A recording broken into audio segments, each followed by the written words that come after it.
Wah, wah, wah, wah, wah. Selamat pagi saudari dan saudara sahabat Silimo Katolik yang terkasih. Salve, salam sejahtera untuk kita semua. Masih bersama saya Pastor Bartol Oyan dalam Renungan Harian Silimo Katolik, edisi hari ini Jumat 4 Juli 2025. Mari kita bersama-sama mengawali hari yang baru ini dengan mendengar dan merenungkan firman Tuhan sambil kita mempersembahkan intensi-intensi kita. Dalam nama Bapa dan Putra dan Roh Kudus. Amin. Rahmat dan damai sejahtera dari Allah dan dari Tuhan kita Yesus Kristus senantiasa beserta kita. Marilah berdoa. Allah Bapa yang Maha Setia, Engkau mendidik kami melalui sabda-Mu.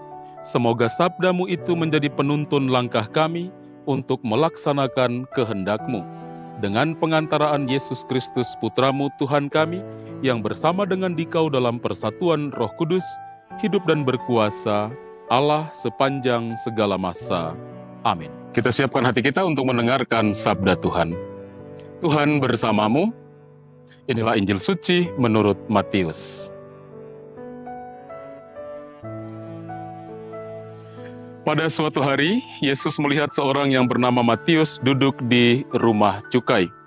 Yesus berkata kepadanya, "Ikutlah aku." Matius segera berdiri dan mengikuti Yesus.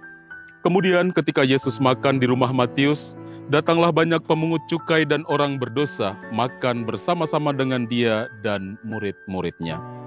Melihat itu, orang-orang Farisi berkata kepada murid-murid Yesus, "Mengapa gurumu makan bersama-sama dengan pemungut cukai dan orang berdosa?" Yesus mendengarnya dan berkata, "Bukan orang sehat yang memerlukan tabib, melainkan orang sakit. Maka pelajarilah arti sabda ini. Aku menginginkan belas kasihan, bukan persembahan. Aku datang bukannya untuk memanggil orang benar, melainkan orang berdosa." Demikianlah sabda Tuhan. Saudara dan saudari sahabat Silimo Katolik yang terkasih, tema renungan kita pada hari ini dipanggil dalam dosa dan dikasihi untuk bertobat. Dalam bacaan Injil yang baru saja kita dengarkan bersama, ketika Yesus memanggil Matius, ia tidak menunggu Matius berubah terlebih dahulu. Ia menghampiri Matius saat ia masih duduk di tempat pemungutan cukai, pekerjaan yang dipandang kotor, penuh manipulasi dan pengkhianatan terhadap bangsanya. Tetapi Yesus melihat bukan hanya siapa Matius pada saat itu, melainkan siapa dia bisa menjadi dalam kasih-Nya. Di mata dunia, Matius adalah orang berdosa, di mata Yesus, ia adalah murid. Inilah wajah rahmat sejati. Allah yang datang menghampiri kita dalam keadaan paling rapuh, paling berdosa, dan mengundang kita mengikutinya, bukan karena kita pantas, tetapi karena Ia mengasihi kita. Saudari dan saudara yang terkasih, respon Matius sungguh mencengangkan. Ia bangkit dan mengikuti Yesus. Tidak ada argumen, tidak ada penundaan. Ini adalah tindakan iman yang lahir dari perjumpaan yang mengubah hidup. Ketika kasih sejati menyapa, tidak ada lagi alasan bertahan dalam kegelapan. Matius mengalami kasih yang bukan menghakimi, tetapi mengangkat. Banyak dari kita terjebak dalam luka masa lalu, dalam dosa yang kita pikir membuat Tuhan menjauh. Tetapi bacaan ini menegaskan, Yesus tidak menunggu kita menjadi suci untuk dipanggil. Ia memanggil supaya kita disucikan.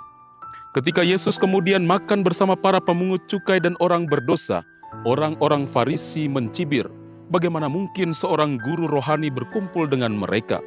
Tetapi Yesus menjawab dengan kalimat yang menggetarkan, "Bukan orang sehat yang memerlukan tabib, tapi orang sakit. Aku menginginkan belas kasihan dan bukan persembahan." Ini adalah teguran bagi iman yang dangkal, yang lebih mementingkan penampilan dan aturan ketimbang kasih dan pertobatan. Tuhan jauh lebih peduli pada hati yang remuk dan terbuka daripada formalitas ibadah tanpa cinta. Ia mencari mereka yang tahu bahwa mereka butuh diselamatkan. Saudara dan saudari sahabat Silimo yang terkasih, bacaan ini mengajak kita untuk memeriksa dua hal. Pertama, apakah kita seperti Matius yang bersedia meninggalkan zona nyaman kita demi mengikuti Yesus? Dan kedua, apakah kita seperti orang Farisi yang mudah menilai sesama dan lupa bahwa kita pun butuh belas kasihan? Yesus datang bukan untuk orang sempurna, tetapi untuk orang yang bersedia untuk dibentuk. Maka dalam setiap dosa, setiap luka, setiap kegagalan yang kita alami, ingatlah, Yesus tetap lewat di meja cukai hidup kita. Dan Ia tetap berkata, ikutlah aku.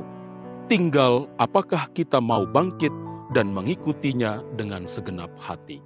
Kita akhiri renungan kita dengan doa dan berkat Tuhan. Marilah berdoa. Allah Bapa yang Maha Baik, Engkau telah memuaskan kami dengan sabda ilahi-Mu. Semoga kami dikuatkan olehnya untuk mencapai hidup kekal. Sebab Dialah Tuhan pengantara kami. Amin. Tuhan bersamamu.